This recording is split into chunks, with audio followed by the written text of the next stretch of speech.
Roma 12 ayat 16, hendaklah kamu sehati sepikir dalam hidupmu bersama.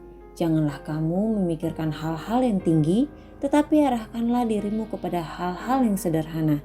Janganlah menganggap dirimu pandai. Semasa masih sekolah, berbekal nilai matematika yang cenderung bagus, di atas 7, Wira pernah merasa cukup pandai.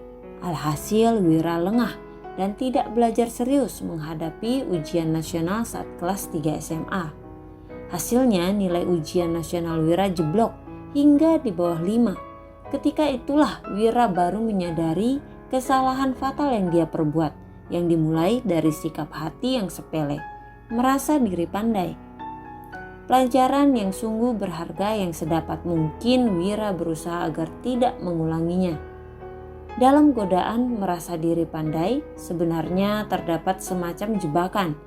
Jika seseorang terkena jebakannya, minimal ada 2 hal yang akan dia alami. Pertama, perkembangan dalam dirinya akan mulai stagnan, lalu berjalan mundur. Ya, orang yang merasa diri pandai biasanya tak lagi mau belajar, enggan menerima koreksi, bahkan bisa melawan ketika ada yang mengkritik dan memberinya masukan. Kedua, mulai tertinggal dari orang lain.